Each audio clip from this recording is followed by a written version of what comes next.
أعوذ بالله من الشيطان اللعين الرجيم. بسم الله الرحمن الرحيم.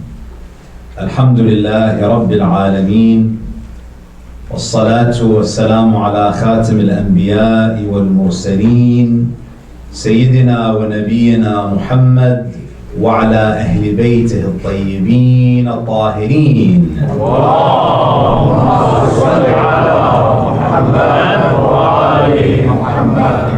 صلى الله عليه وعلى آله الطيبين الطاهرين. صلى الله عليك يا رسول الله. صلى الله عليك يا سيدي ويا مولاي يا أبا عبد الله. غريب يا مظلوم كربلاء، ما خاب من تمسك بكم وأمنا من لجأ إليكم.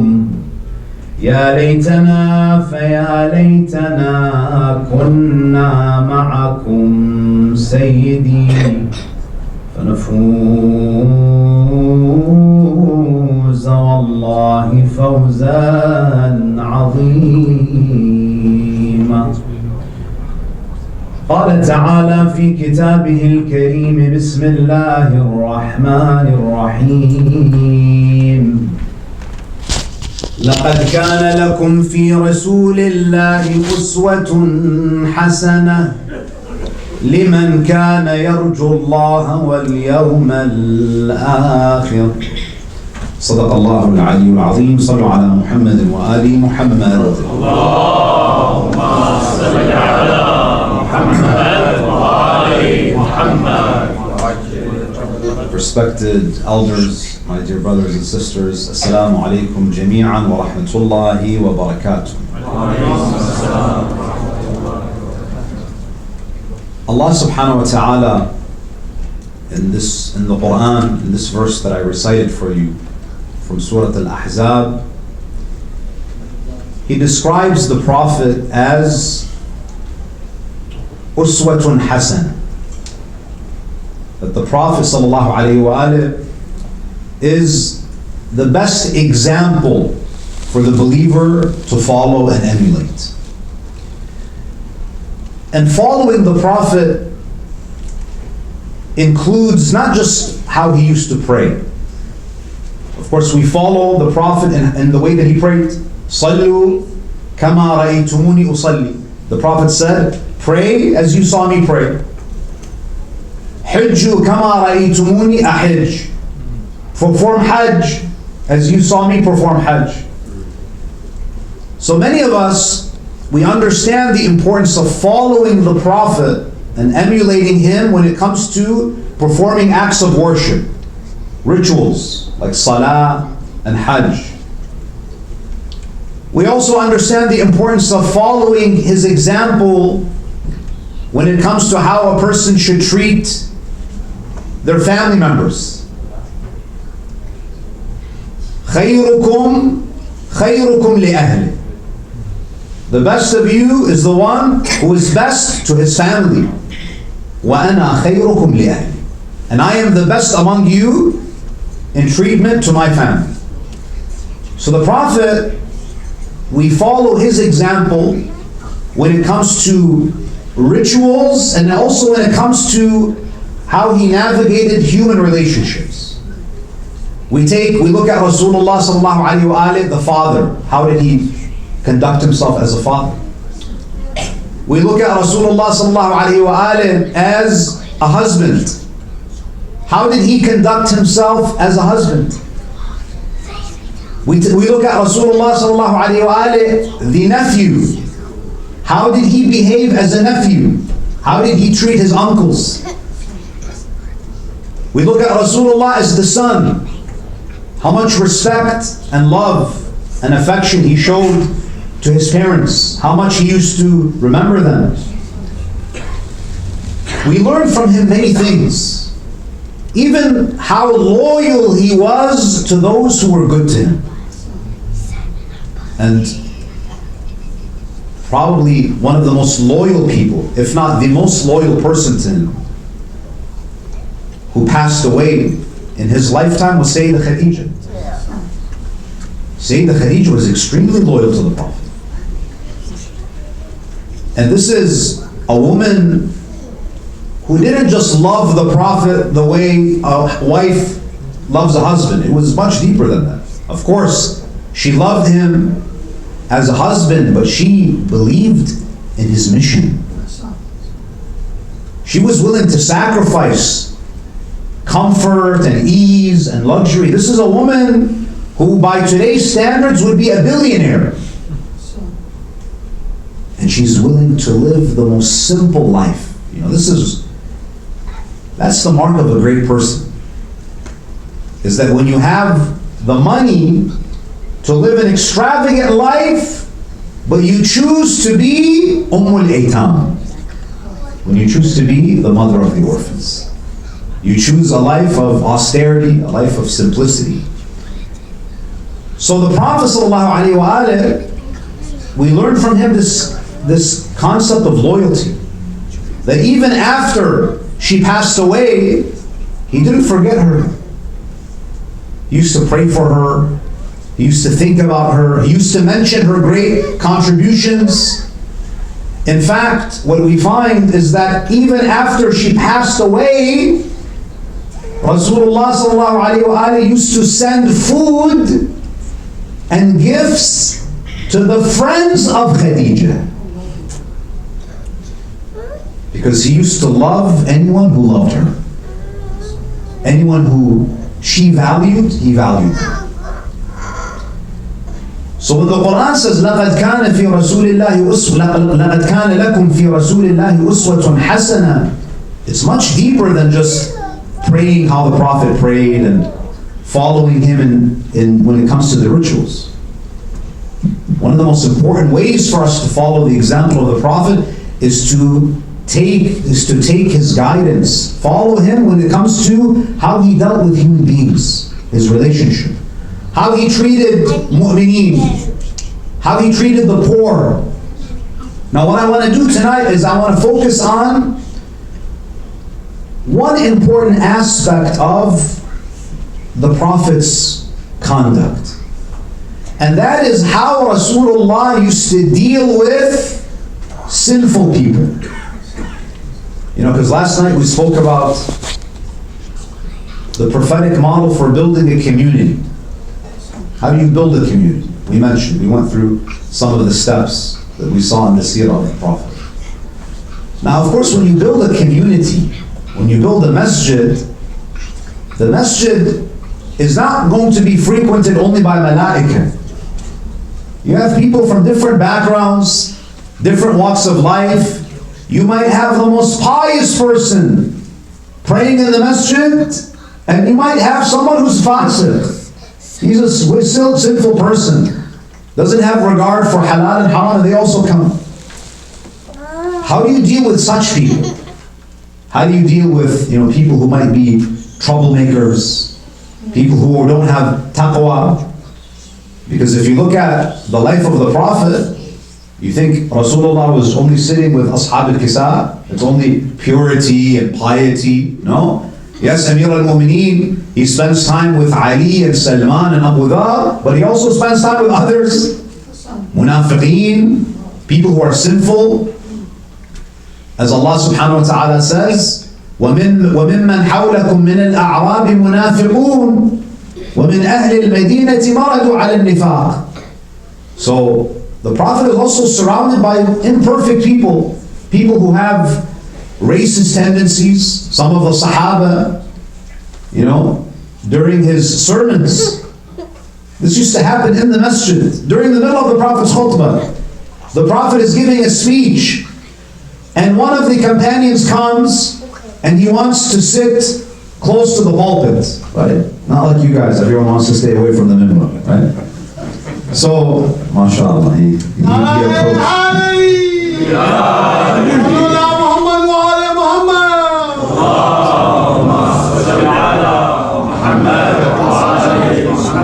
plus the parents of this child. He thought the sheikh was a little bit upset. He's like, okay, we'll comply with that request. So the Prophet would give sermons. There was one incident, it's mentioned in the books of hadith, the books of history. He was giving a khutbah, the masjid was crowded. And one man, feeling kind of a sense of entitlement, he wanted to sit in the front row. He wanted to sit close to the Prophet where he's speaking. So he comes and he sees Bilal ibn Rabah sitting. And he wants to sit where Bilal is sitting. There's no space. So what does he say? Imagine, in the middle of the masjid, in the middle of the Prophet's khutbah. He says, "Qum ya ibn as-Sawda." He says, get up, oh son of the black woman. So, racist remark. Meaning that, well, I'm from Quraysh, move, make space. Sometimes people have this mentality that in the masjid there's a VIP section and then there's a section for the rest of the peasants. Some people have that mindset. So, the Prophet ﷺ had to deal with these types of personalities. There was another occasion where the Prophet is giving a khutbah, and there was a man, a poor Muslim. You know, and many of the Muslims in Medina, they were very poor. He was sitting in his tattered clothes. And it just so happened that this poor man, he arrived late one day, and he ended up sitting next to one of the rich Sahaba. So he's sitting there with his tattered clothes, and he's sitting next to a rich companion who has the finest garments. Now, as the Prophet is speaking, he sees that the rich Sahabi, he's trying to shimmy himself away from the poor guy. He wants to move away from him. And he even had a look of disgust, as if, who's this guy sitting next to me? So he would try to move. The Prophet, he saw this. And it bothered the Prophet.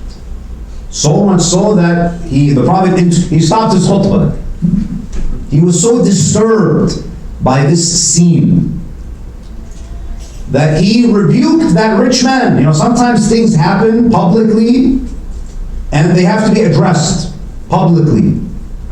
Because it seems that maybe this was a trend in the community at the time. So he says to this rich man, that why did you move away from your brother? Were you afraid that his poverty would afflict you? Or were you afraid that his wealth your wealth might be transferred to him? Why did you act like this? Why do you have this elitist attitude? So the man, he was embarrassed. The Prophet ﷺ is condemning him. So he stands up. And this man, he had some humility. He didn't argue or try to justify, because some people, they will say anything but sorry. They will not admit. They will come up with every justification. Sometimes the best thing to do is just to say, I'm human, I made a mistake. I apologize. So he apologized. He says, Ya Rasulullah, you're right. My behavior was unacceptable, and I'm ashamed. And to show you that I'm sincere in my tawbah, I am willing to give half of my wealth to this man as a token of my apology to him. So he makes this offer. Imagine that the masjid is full and this happens.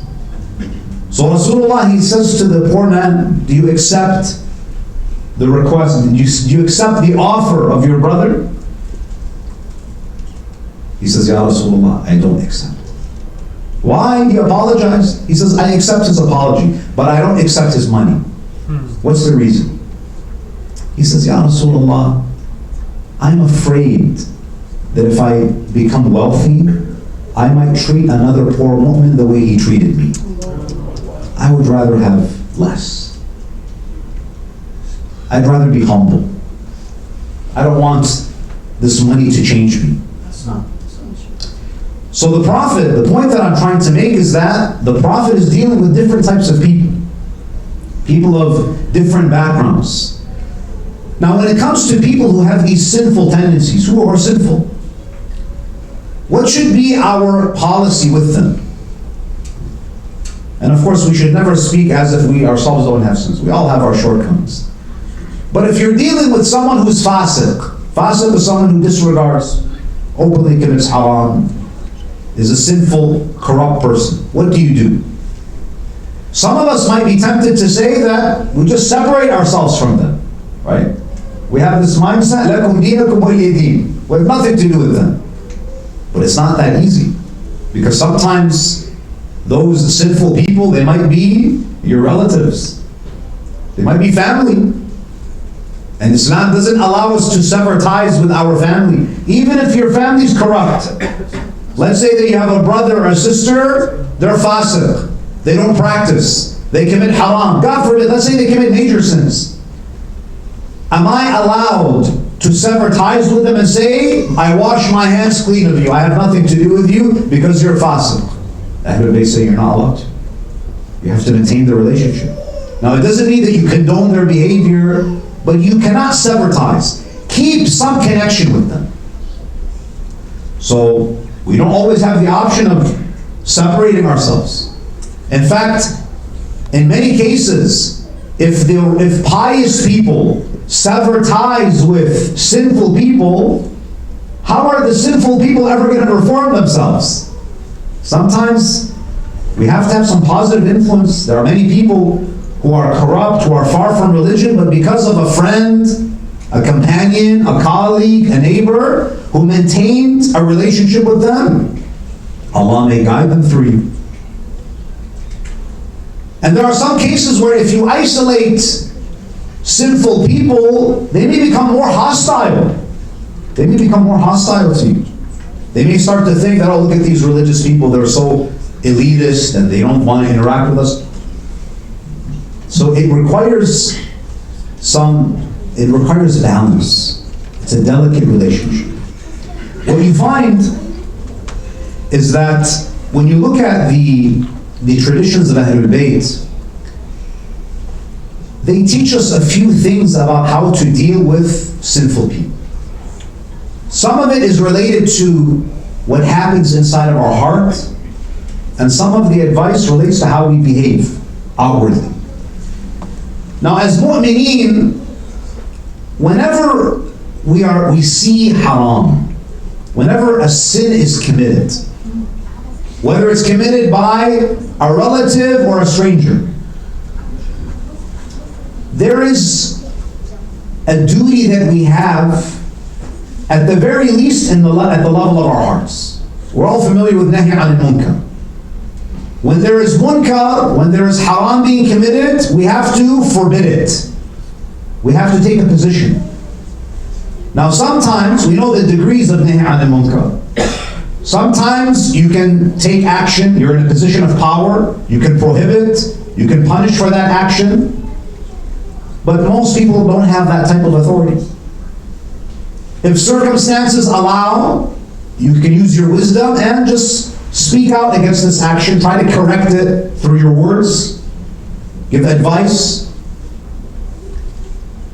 But in many cases, you might find yourself in a situation where, let's say the conditions of nahy anil munkar at the second level and the third level, the tongue and the hand, let's say they're not met. Let's say you're dealing with someone who you think that they might actually cause you harm if you say anything. Or you know for certain that your words are going to fall upon deaf ears. There is still an obligation that you have, and that is al-inkar al-qalbi. Al-inkar al-qalbi. Al-inkar al-qalbi means what? When someone is doing something that violates the law of God, whether it's ghibah, whether it's lying, whether it's intentionally missing salah, whether someone is disrespecting their parents, any type of corruption, if you do not have the ability to change it, to take a stand, it is wajib to feel disgusted by that action. You have to renounce it. You have to hate it in your heart. Why is this important? Because if you don't condition yourself to renounce sin at the level of the heart, then you're going to be desensitized to sin. It's going to become normalized. And this is what we've seen over the years. There are certain haram things, I don't want to get into details. 50 years ago, it would elicit a reaction. You would see certain scenes in television shows that show a type of haram, and you would be shocked by it. Now, because of the repetition, because of the lack of nahy anil munkar, those sinful acts are normalized. So to ensure that haram is not normalized, a mu'min at the very least has to have this baseline renunciation of sin at the level of the heart. You need to have a moment where you say, this is unacceptable. This is haram. I dislike this. Now, in addition to that, what you find is that Ahlul Bayt alayhimus salam have given us warnings about creating some distance between ourselves and certain types of sinful people. You see, we're not saying that we need to completely isolate sinful people. That's not practical. Because every person is a work in progress. But there are certain groups of people that the Imams alayhimus salam, they say, keep a distance. Don't fight them. Don't be confrontational. But there are certain people in life that you should not allow into your inner circle. So you can have acquaintances, people that you say salam to, hi, bye. That's fine. But when it comes to companions, people who you spend time with, people who are your friends, your real friends. I'm not talking about social media friends who if you die, they don't care about you. I'm talking about the real friends. You need to be more selective. What should you pay attention to? What are the red flags? You know, we always talk about red flags. Ahlul Bayt, they give us red flags when it comes to friendships, when it comes to certain types of people. In a hadith that we have from Imam al-Baqir, salawatullahi alayhi,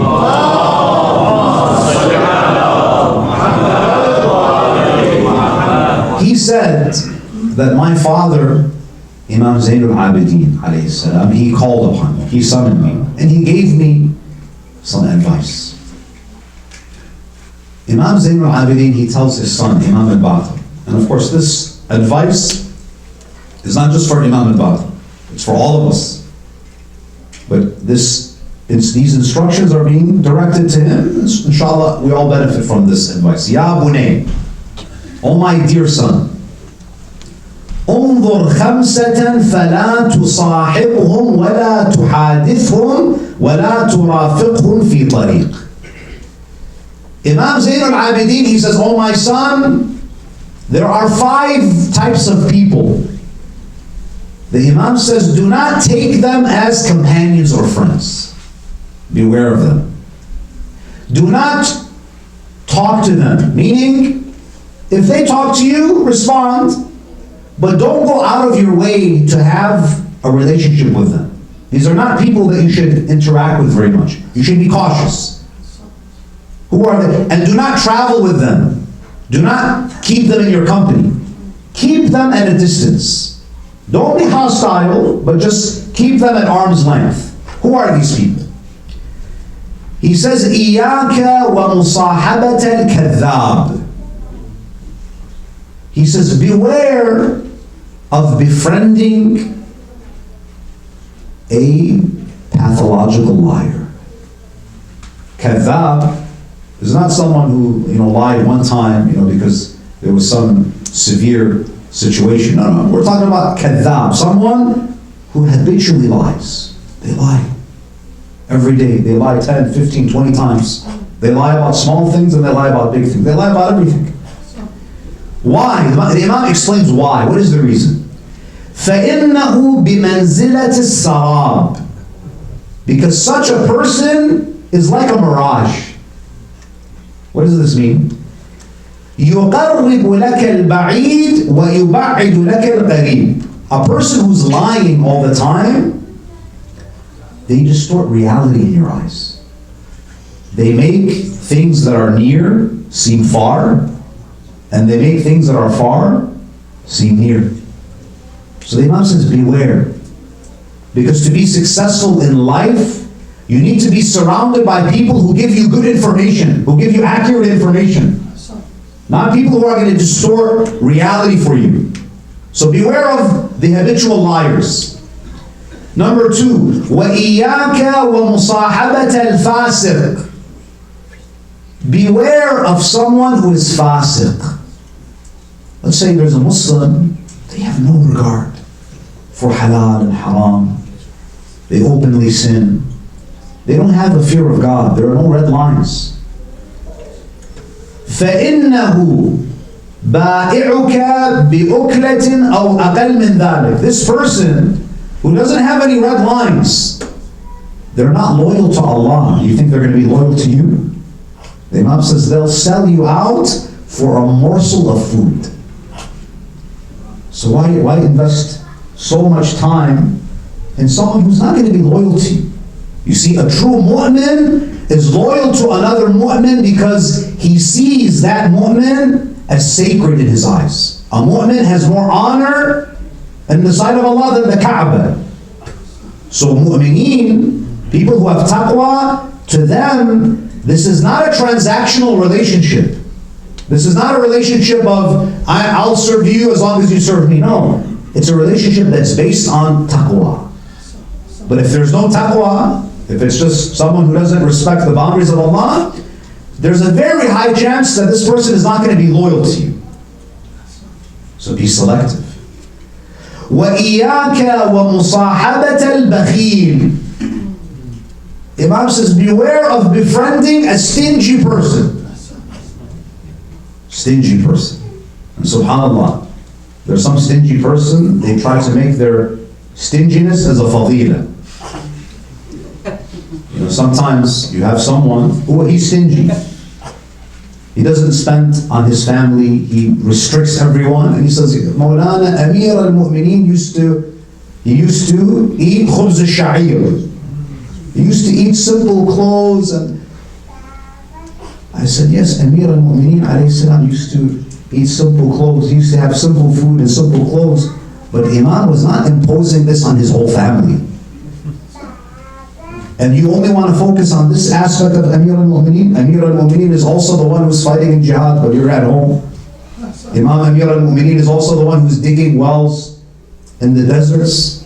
You know, so we can't pick and choose what we like from Amir al-Mu'mineen, and of course, in many cases, it's distorted. It's not an accurate picture of Amir al-Mu'mineen. Amir al-Mu'mineen was very generous. In any case, the Imam says, "Al-Bakhil, beware of someone who's stingy." Why? فَإِنَّهُ يَخْذُلُكَ فِي مَالِ أَحْوَجَ مَا تَكُونَ إِلَيْهِ. Because there's going to come a time when you might need him. You're in a financial difficulty, and he will not be there for you. They won't be there for you. So if someone is stingy, save yourself the heartache. Don't have high expectations. Surround yourself with people who have a generous spirit. وَإِيَّاكَ وَمُصَاحَبَةَ الْأَحْمَقِ. Beware of befriending someone who's ahmaq, someone who's foolish, someone who's uneducated. And uneducated meaning that they don't use their intellect. They're very emotional, they don't think things through, they don't reason. Why? فَإِنَّهُ يُرِيدُ أَنْ يَنْفَعَكْ فَيُضُرَّكَ. Some people, they might be good-hearted. They have good hearts. Their hearts are very pure, but their minds are empty, mashallah. Pure hearts. Haidery!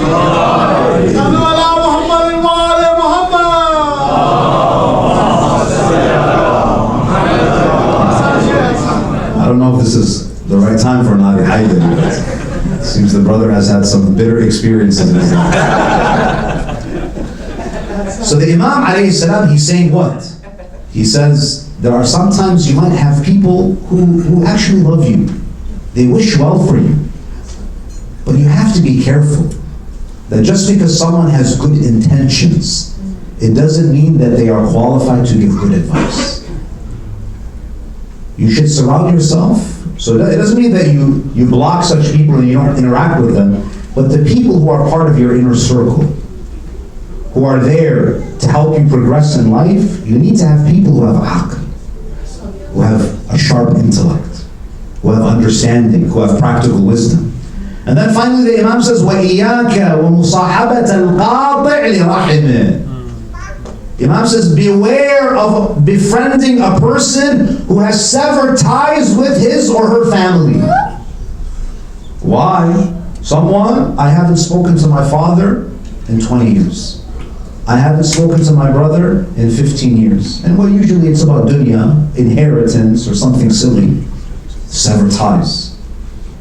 Imam says, be careful. Why? فَإِنِّي وَجَدْتُهُ مَلْعُونًا فِي كِتَابِ اللَّهِ. Because such a person is condemned by Allah subhanahu wa ta'ala. You want people in your life, we're going to bring barakah. If you befriend people who've severed ties with their families, you don't want that sin to be normalized in your eyes. That's a big sin. That's a major sin. And of course, there are a lot of details about this that we don't have time to go into. What's important for us to keep in mind is that the Prophet ﷺ, he gives very important practical advice when it comes to dealing with people who are far from religion. There's a narration in Kitab al-Kafi by Imam Ja'far al-Sadiq, salawatullah.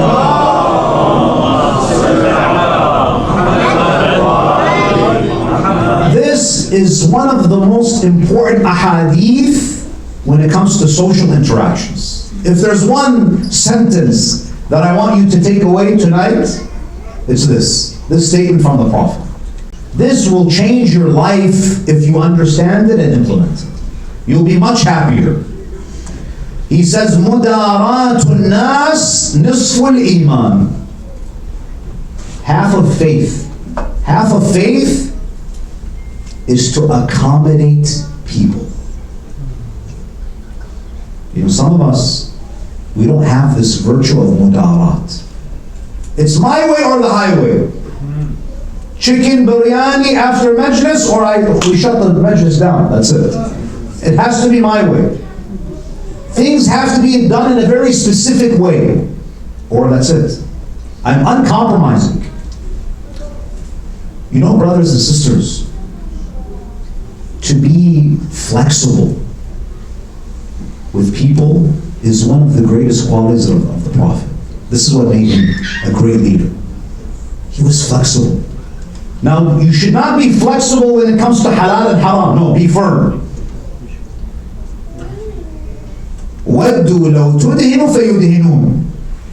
The kuffar, they wanted the Prophet to bend when it comes to halal and haram. But he was firm. But when it comes to other issues, non-religious issues, issues of management, should we do this or that, social issues, the Prophet was very flexible. We have to learn this quality. So the Prophet, when he arrives in Medina after the Hijrah, many people don't know this. Before the Prophet's arrival in Medina, there was a man who was about to be appointed the king of Yathrib. Abdullah ibn Ubay ibn Salul. This man was from the tribe of Khazraj. Literally before the Prophet arrived, they were finishing the final steps for him to become the king. Now naturally, do you think this guy had love for the Prophet? The moment the Prophet arrives, he loses his throne. This man becomes the head of the munafiqeen. Abdullah ibn Ubay ibn Salul, he becomes the chief munafiq.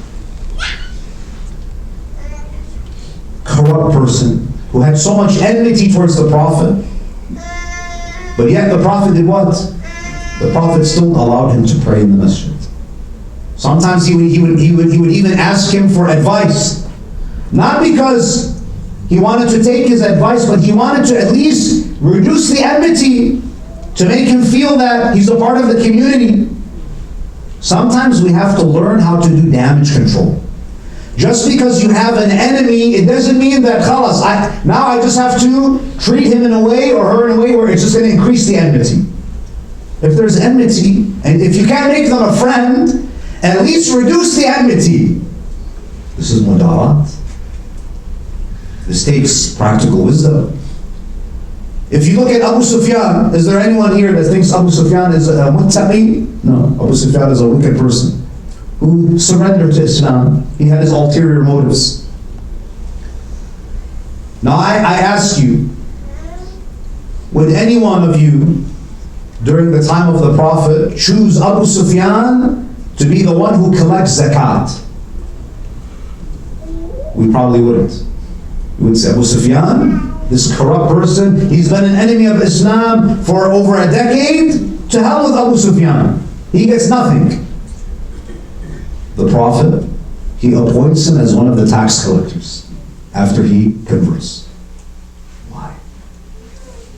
Believe me, if this happened, we would argue with the Prophet. Ya Rasulullah, how could you allow this guy? It's because you and I, sometimes we lack vision, we lack foresight.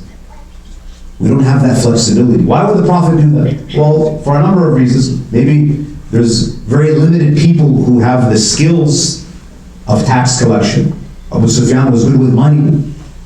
But also perhaps this was the Prophet's way of trying to win his heart.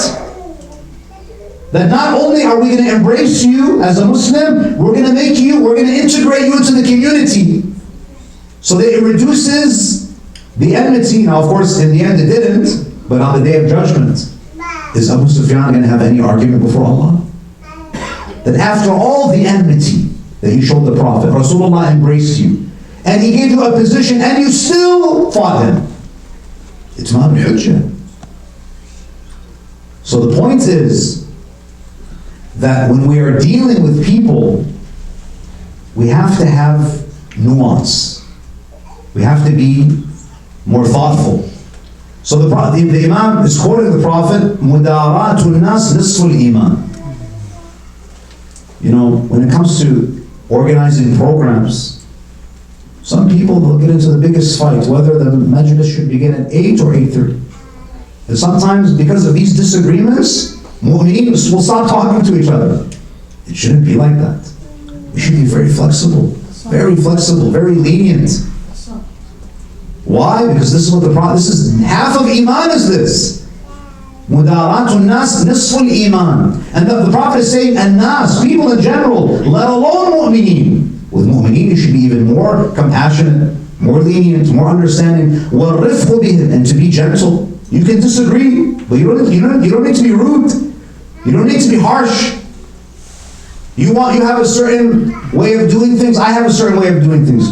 So there needs to be adab al-ikhtilaf. It doesn't need to be animosity. We can disagree civilly and in a respectful way. وَالرِّفْقُ بِهِمْ نِصْفُ الْعَيْشِ. And then the Imam says, Imam al-Sadiq then says, خَالِطُ الْأَبْرَارَ سِرًّا. Mingle with pious people in private. You know, in your private gatherings, when you let your guard down, be intimate with abrar, righteous people. وَخَالِطُ الْفُجَّارَ جِهَارًا. And you can interact with corrupt people, sinful people in public. The Imam is saying, don't fight them. Be civil. Be civil with people. Don't antagonize. Because what will happen if you become confrontational with sinful people? وَلَا تَمِيلُوا عَلَيْهِمْ فَيَظْلِمُوكُمْ. If you antagonize someone who's a fasiq, guess what? He's going to oppress you because he doesn't have any red lines. You have red lines as a mu'min. Do not unnecessarily provoke someone who has no taqwa. So Ahlul Bayt, what they used to teach their followers is that avoid confrontation with people. If you can avoid confrontation, it's better to do so. Imam Sadiq, sometimes he used to meet with these Abbasid rulers in public. They would say salam to him, he would say salam to them, not because he approves of them, Because he knows that if I create a conflict with them, I'm going to put myself in harm and I'm going to put my Shia in harm. To many people, they think that every era is the era of Imam al-Hussein. We have to draw the sword and fight. No, no. You have 11 Imams. Most of the Imams of Ahlul Bayt, they didn't draw the sword. They understood that this is not the time for that type of resistance. There needs to be hikmah. And can anyone call any of the Imams of Ahlul Bayt cowards? God forbid. One of the greatest and most honorable things is to conduct yourself in a way that preserves the blood and the safety of the Shia. This requires wisdom. So, he says, وَلَا تَمِيلُوا عَلَيْهِمْ فَيَظْلِمُوكُمْ. You don't need to get into a fight. Now, sometimes you don't have a choice. You have to defend yourself. Imam al-Hussein wasn't given a choice. When you look at Karbala, Imam al-Hussein, he told them that, listen, I'm not going to give bay'ah to Yazid, but let me go somewhere else. Imam wasn't looking forward to fighting them. He was trying to prevent it through any means possible. Even on the day of Ashura, what does he say? Some of his companions, they wanted to shoot the first arrow. He said, don't shoot the first arrow. We don't want to initiate the hostilities. What we want is what? If they shoot, then we're justified before Allah to retaliate. But a mu'min should not be going around picking fights with this person and that person. That's not the way of Ahlul Bayt. Now, in addition to all of this, there is something also very important when it comes to dealing with fusaq, dealing with sinful people. And that is what? You should never feel that you are better than them. You should thank Allah subhanahu wa ta'ala that He has guided you. But you shouldn't see a sinful person as, this person, I am better than them, because you don't know. Maybe Allah will guide them, and maybe later on in your life you'll be misguided. With your permission, I want to share a hadith. It's a bit of a long hadith. Do you have the patience to listen to it?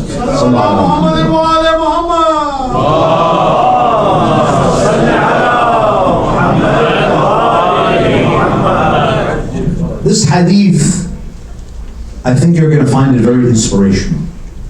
And it's a hadith that I'll share with you. I rarely share this hadith, but I'll share it with you, and I think it will be one of those hadith that you'll remember for the rest of your life. From Kitab al-Kafi, Rawdat al-Kafi, the 8th volume of Shaykh al-Kulayni's book al-Kafi. عن أبي عبد الله عليه السلام. The hadith is from Imam Sadiq. قال كان عابد في بني إسرائيل لم يفارق من أمر الدنيا شيئا. Imam Sadiq, he says, there was once a worshipper among Bani Israel who was so detached from the material world. He was one of those people who used to just do ibadah, completely cut off from the dunya.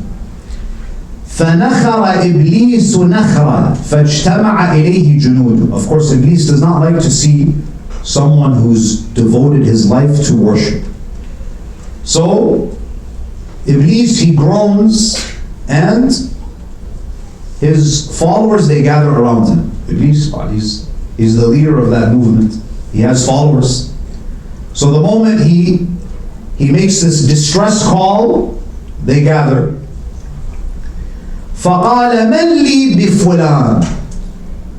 He says, which one of you, shayateen, wants to take on this case of deviating this person? So, the hadith says, فَقَالَ بَعْضُهُمْ أَنَا لَهُ. One of the shayateen says, I will take care of him. So the hadith says, فَقَالَ مِنْ أَيْنَ تَأْتِي. What's going to be your strategy? You want to deviate him? Subhanallah. Look at how organized the shayateen are, and look how disorganized the mu'mineen are. They find this guy, okay, we have to get together, and we have to misguide him. There's a volunteer base, and then, okay, it's not enough to volunteer. What's your strategy? Subhanallah. You know, sometimes I think that if there's one good thing about the shayateen is that they're organized. Mu'mineen need to also learn this. So, one of the shayateen, he says, min nahiyat nisa, I will cause him to deviate through women, through desire for women, right? This is, you know, one of the weaknesses of men. قال لست له لم يجرب النساء. He says, this guy, he has no experience with women. It's not going to work. We need another strategy. فقال له آخر فأنا له فقال من أين تأتي؟ قال من ناحية الشراب واللذات. Another shaitani volunteer. He says, I will handle this case. I will cause him to deviate. Iblis says, what's your strategy? He says, I will introduce him to intoxications and other types of pleasures, drinking and... So Iblis says, this is not going to work. We need another strategy for this guy. Because people are different. Some people, their weakness is women, money, power. Everyone has a weakness. So another person says, I volunteer. I will misguide him. Iblis says, how are you going to misguide him? قَالَ مِن نَاحِيَةِ الْبِرِّ, I will cause him to deviate through piety. I will use religion to misguide him. So Iblis, he says, انطلق فأنت صاحب. Go. You are the right person for this case. فانطلق إلى موضع الرجل. So this Satan was able to take on the form of a human being. Allah has given this ability to the shayateen, the jinn. He takes the form of a human being. And he goes to this mountain where this man from Bani Israel is worshipping. فَأَقَامَ حِذَاهُ يُصَلِّي. So he goes and he sees this man, he's praying, and he decides to pray beside him. وَكَانَ الرَّجُلُ يَنَامُ وَالشَّيْطَانُ لَا يَنَامُ وَيَسْتَرِيحُ وَالشَّيْطَانُ لَا يَسْتَرِيحُ. This shaitan, who is in human form, is praying beside this abid, this worshipper. And he has so much stamina. This worshipper, he does a few units of salah and he takes a nap. But this shaitan, he prays and he prays, no break, no sleep, constant worship, so much energy and stamina.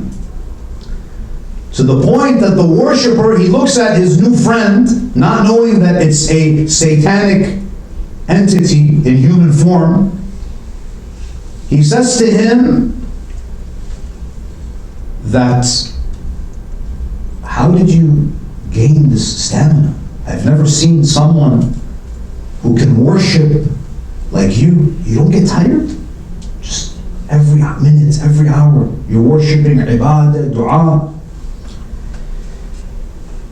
So he asks him, what's your secret? So this shaitan, he ignores him. You know, he's playing hard to get, right? He makes it more tempting, as if it's a secret that you're not ready to hear the secret.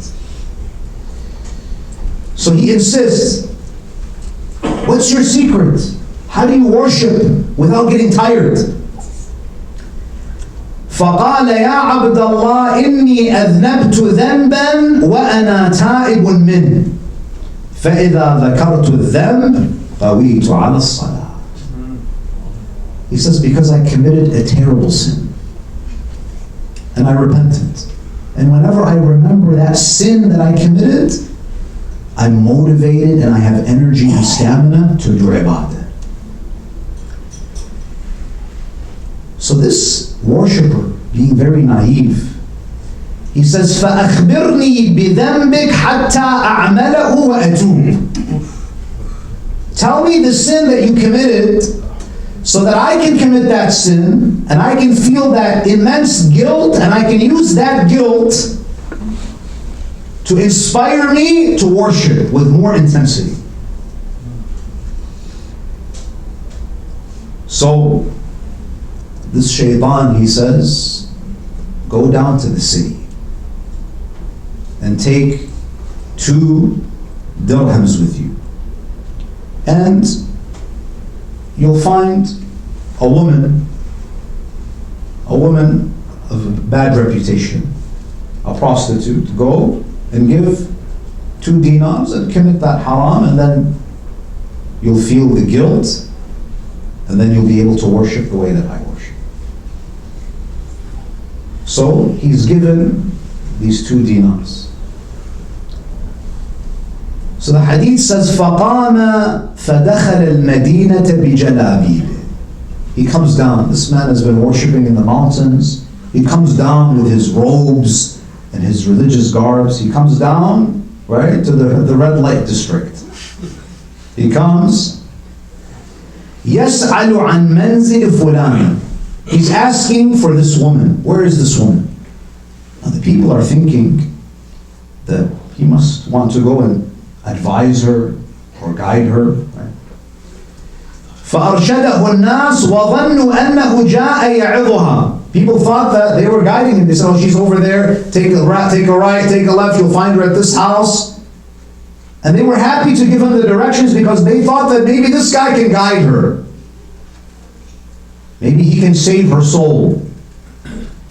So he goes, فَجَاءَ إِلَيْهَا فَرَمَى إِلَيْهَا الدِّرْهَمَيْنِ. She was sitting outside of the house, and he tossed the 2 dirhams to her.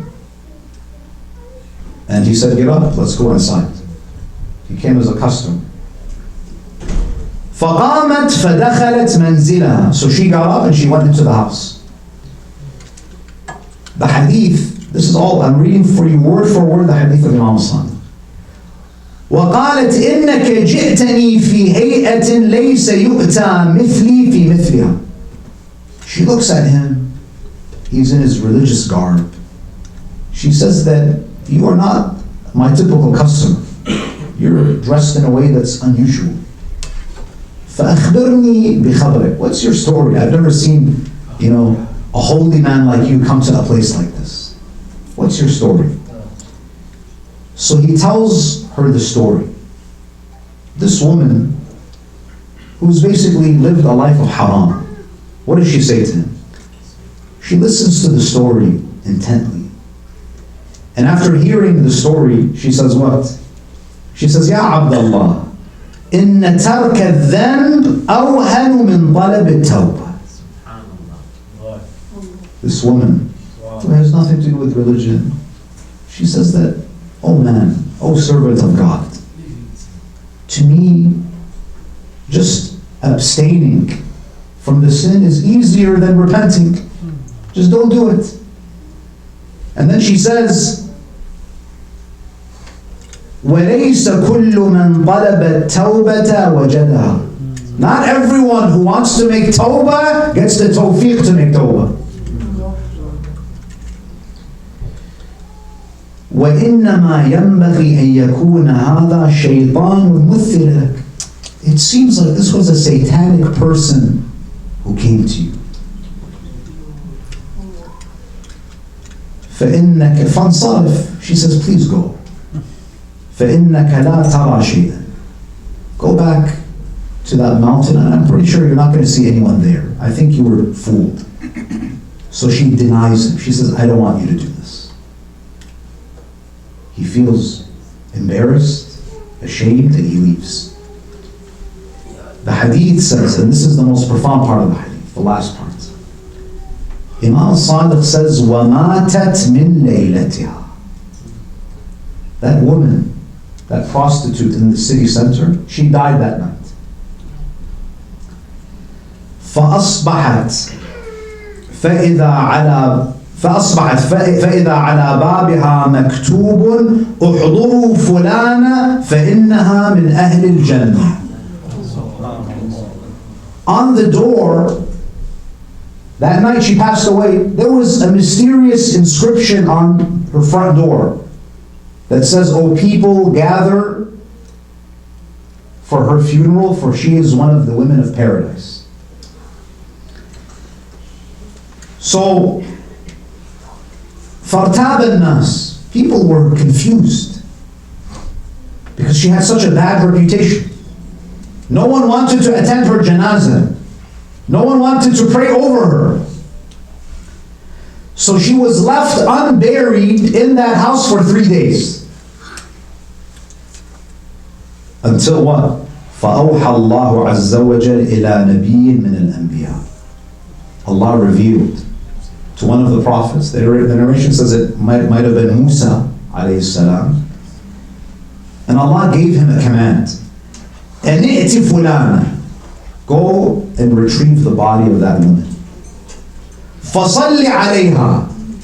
Pray over her. وَمُرِ النَّاسِ أَن يُصَلُّوا عَلَيْهَا. And ask people to also pray over her. Why? فَإِنِّي قَدْ غَفَرْتُ لَهَا وَأَوْجَبْتُ لَهَا الْجَنَّةِ. Because I have forgiven her all of her sins. And I'm going to admit her into paradise. So Musa says, what did she do? She has this reputation. What did she do? بِتَثْبِيطِهَا عَبْدِي فُلَانًا عَنْ مَعْصِيَتِي. Because she stopped one of my servants from committing a sin. You see, brothers and sisters, this is why we as mu'mineen, we have to be very, very humble. You might see someone who you think has no value in the sight of Allah. But we don't know what the last chapter of their lives is. This woman who lived a life of sin, who was seen so unworthy in the eyes of her community that no one even wanted to bury her.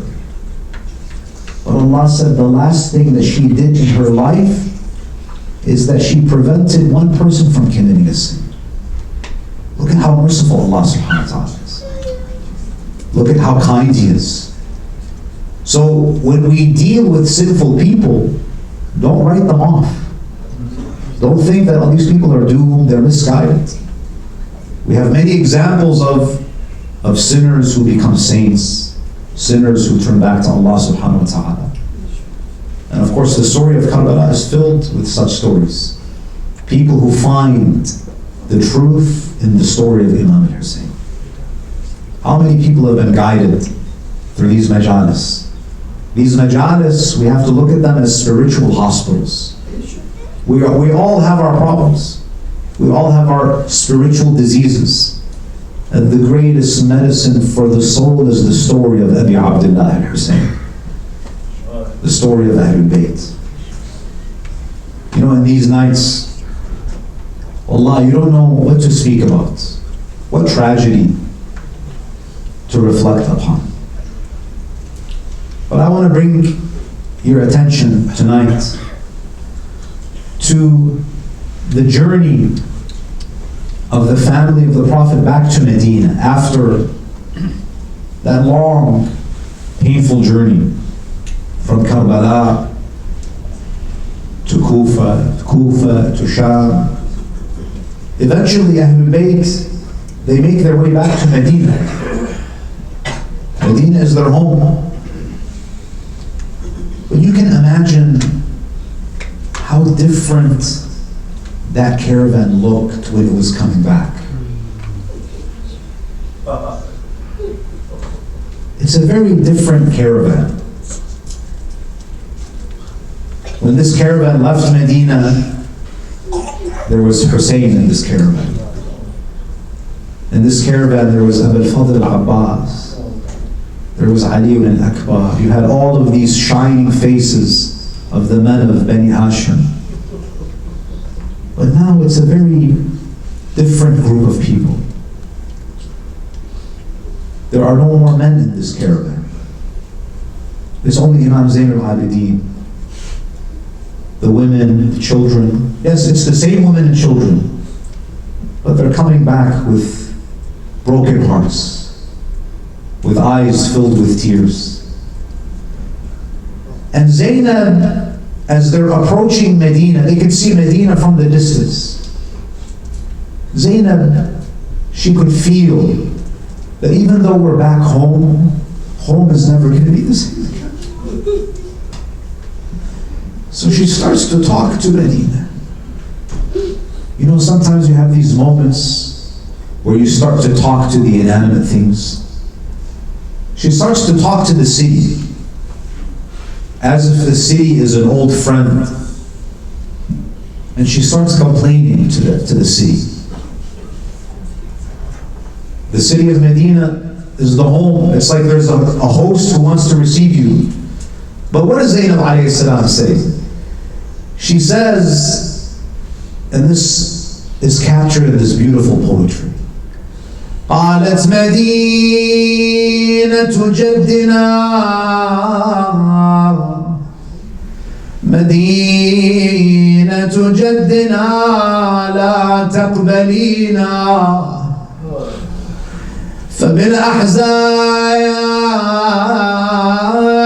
فبالأحزان والحسرات جينا خرجنا منك بالأهلين جمعا رجعنا لا يا رجال ولا مدينة. Oh Medina, don't receive us. We've lost so many people. We don't have our men with us anymore. We don't have our children with us anymore. Our sons have been martyred. They set a tent on the outskirts of Medina.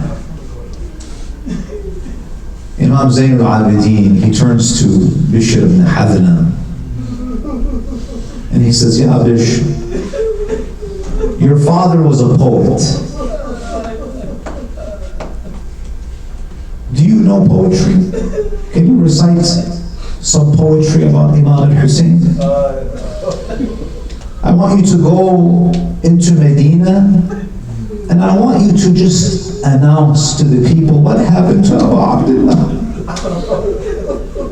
Because at that time, the residents of Medina, many of them had not received the news of what happened. What happened to the most beloved resident of Medina?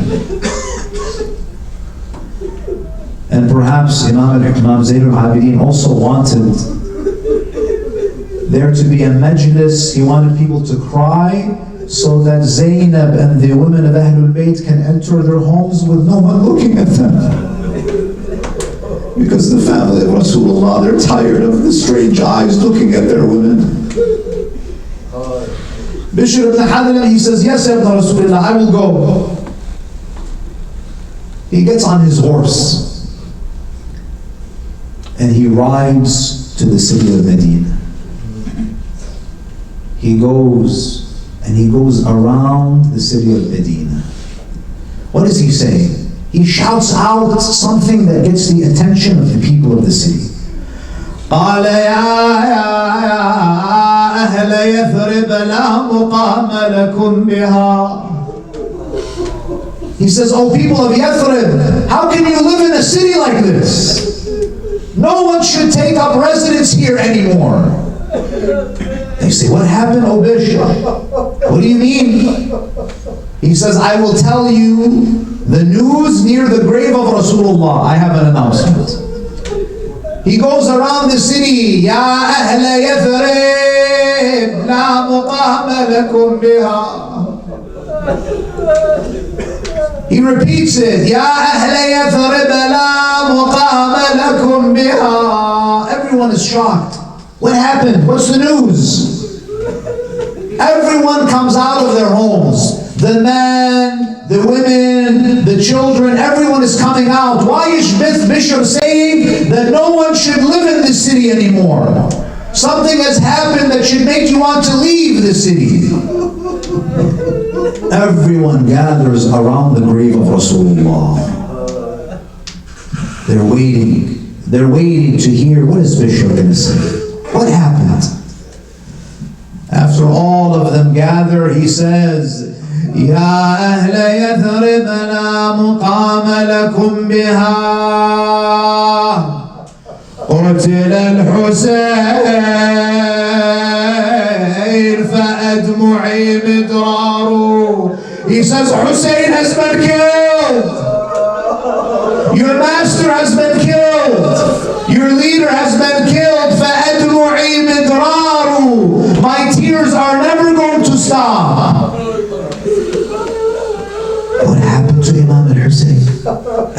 say, what happened? In 2 sentences. الجسم منه بكربلاء مضرج والرأس منه على القنايا يدار. His body was left in Karbala. His body was trampled by the horses. And his head was paraded from city to city. How can you even live in your homes anymore? Everyone erupts into tears. As everyone is crying, the Hashimiyat, they enter Medina quietly. It said that Zainab, she goes to the grave of Rasulullah. She stands in front of the grave of Rasulullah and she says, Assalamu alayka ya jadda, inni na'iyatun ilayka habibaka al-Husayn. Ya Rasulullah, I've come to give you condolences for the martyrdom of your beloved Husayn. Zainab alayhi salam, where does she go? She doesn't go to her home. Where does Zainab go? She doesn't go to her own home. She goes to the house of Abu Abdullah.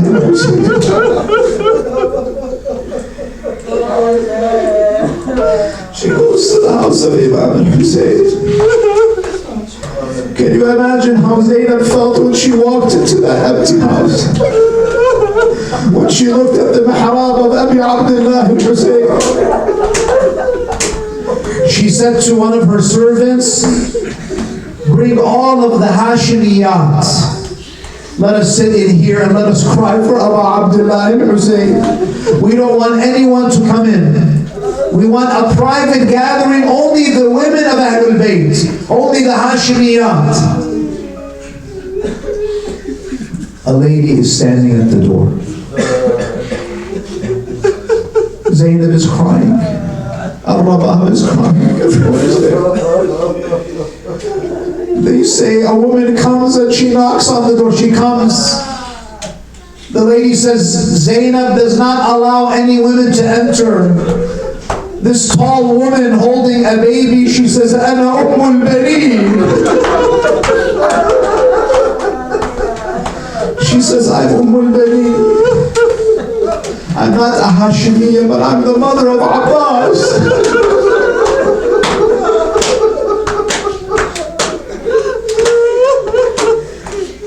Zainab she hears a voice at the door.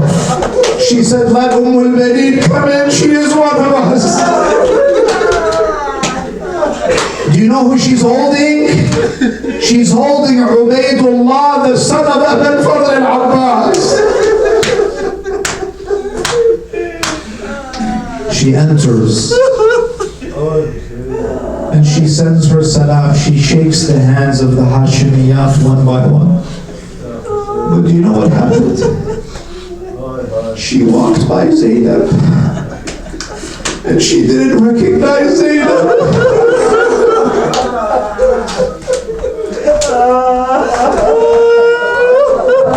Zainab said, oh, Ummul Baneen, you did not recognize me.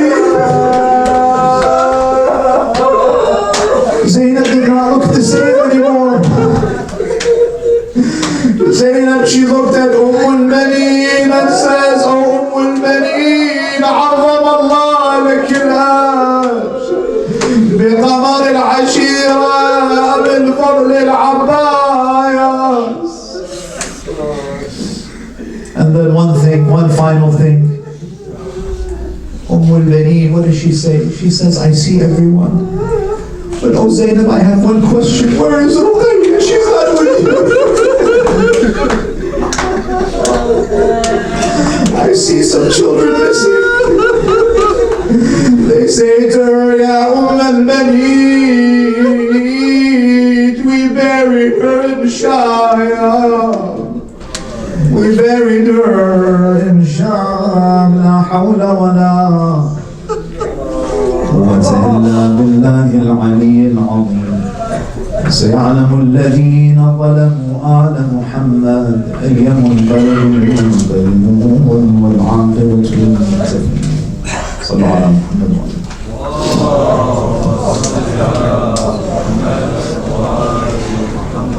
Ya Hussein! Ya Hussein!